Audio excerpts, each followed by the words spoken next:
Hello, my name is Vincent Poulissen and I work for the Rabobank in the Netherlands in a role of lead product manager for the backend of the Rabobank online platform, the digital platform of Rabobank.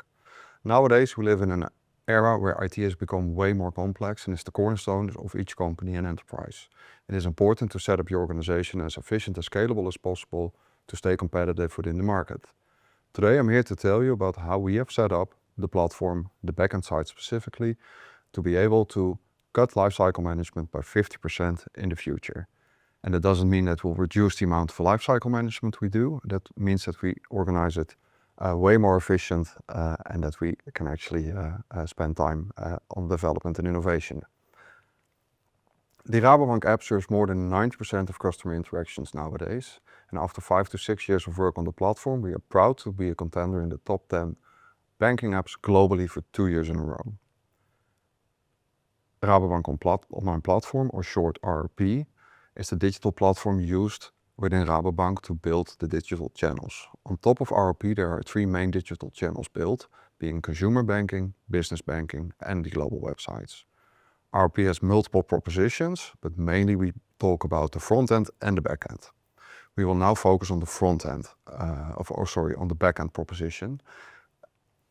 And the RP backend, together with the front end, serves more than 150 teams across the bank. The backend releases 15,000 times a month, and the front end releases 16 times a day, which is super impressive. So what did we see? We encountered the last years that it's hard to scale DevOps within an enterprise organization. We saw that teams spend more time on ops than on actual innovation and development time for the end customer. We needed to reset the balance between dev and ops, we thought. So we dove into the details and we gathered some information. And what did we see? Well, we saw that teams have an ever-expanding toolbox, both horizontally and vertically. Horizontally, there are new tools to be added to a team, and vertically, tools evolve over time and the team needs to catch up with the evolvements, so that increases cognitive load. We also see that knowledge is hard to interchange across the organization because teams work siloed. They interpret the capability offered in a different way, team by team. Also, we see that knowledge leaves the company. We have a 20% year-on-year turnover rate, which is a market average. That is fine, but it still means that 1 to 5 of our engineers leaves the company. So it's hard for us to keep the knowledge in the company. It's hard to scatter the knowledge throughout the company, and the cognitive load increases. All of these elements together, of course, mean an increase of complexity, and over time that's exponentially. And that decreases, of course, the time you can spend on innovation and development. So we asked our engineering teams on what they found the most cumbersome in the daily routines. The responses were almost unanimous. Certificate rotation and migrations to target architecture were mentioned by every team. Target architecture migrations distracts them from their daily routine, and certificate rotation is something they don't do on a daily basis, so that's always something they need to dust off, so to say. Also, what we learned is that they actually request for guidance. So DevOps is nice, but scaled within an organization this big, there was a need for more guidance. So the teams actually requested standards and best practices to guide them towards the end goals. So we decided that we needed to reduce lifecycle management by 50%. That's a hard target, and what we try to achieve with that is we want to increase the amount of development time and innovation time we have for our end customer. How do we do that? Well, we centralize lifecycle management, and that, as stated earlier, we do not do lifecycle management anymore. It's not the purpose. We want to do it smarter. For some teams, it actually means that they are now doing lifecycle management, which they weren't doing before, because we're centralized it. And how did we approach it then? Well, the model we've opted for is a subscription and distribution model. Before, we asked 150 teams to do a target architecture migration or to do specific lifecycle management on a capability, or 150 teams were doing Spring Boot updates, for instance, all by themselves. And these were all repetitive actions, patterns inside of those teams, all slightly different. And we started to recognize those patterns, and we thought, hey, what can we do if we centralize those patterns and encapsulate it in a capability and distribute the outcomes to the teams? And they then can apply it to their applications. So that's what we set up. We've set up a subscription and distribution model. A team can subscribe to a certain capability. For instance, again, the certificate rotation, and we'll make sure that the application they have the capability to subscribe to will rotate these certificates in time and compliant within the bank standards. What we also do is whenever the capability behind the certificate rotation changes within the bank, we'll make sure that we migrate the tool from A to B and also distribute that outcome to the team to apply it to the applications they want it to be subscribed to. So, how did we get there?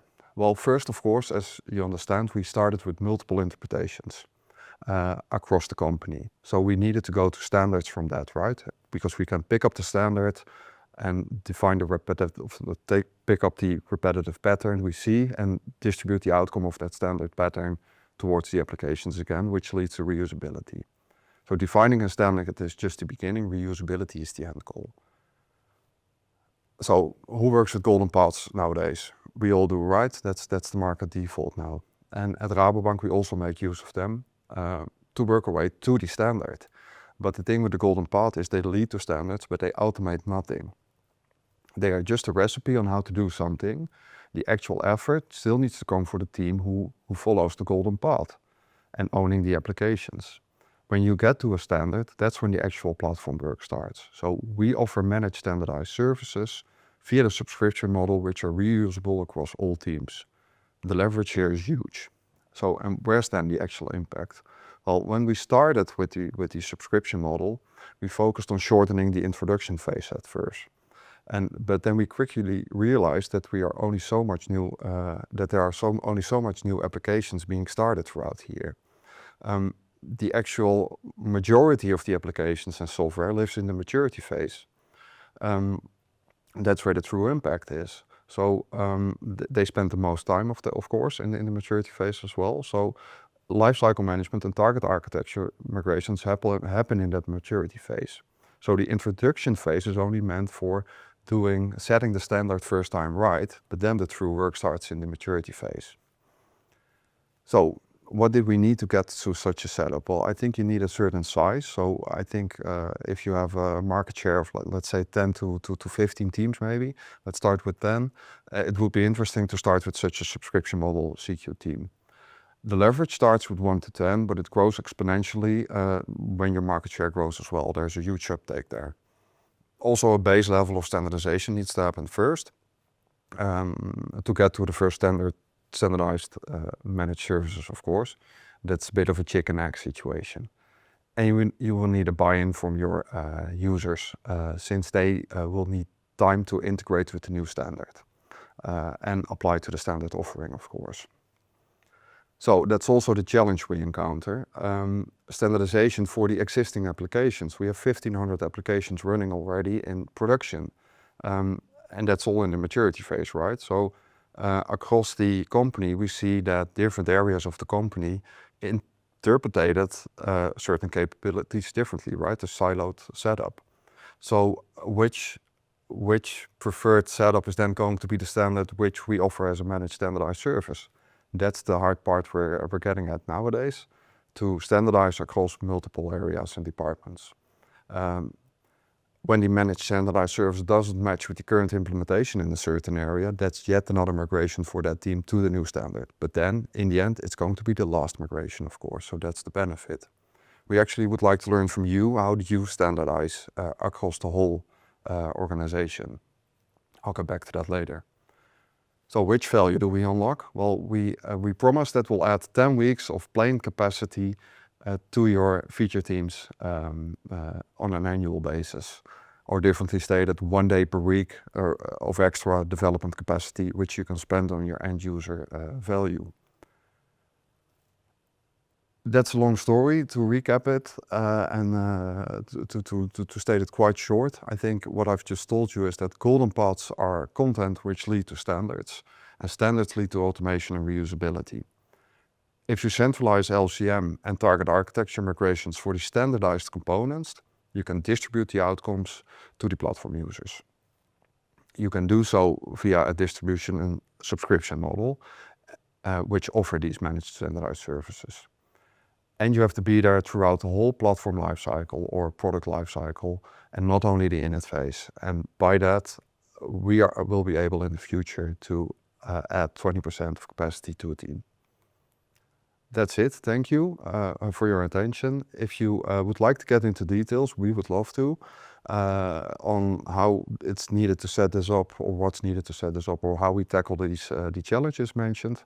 Please reach out to us. We'll be present on the Wednesday gig in London for PlatformCon with a small delegation from Rabobank, and we are super happy to interact with you and to learn from your outside-in perspective.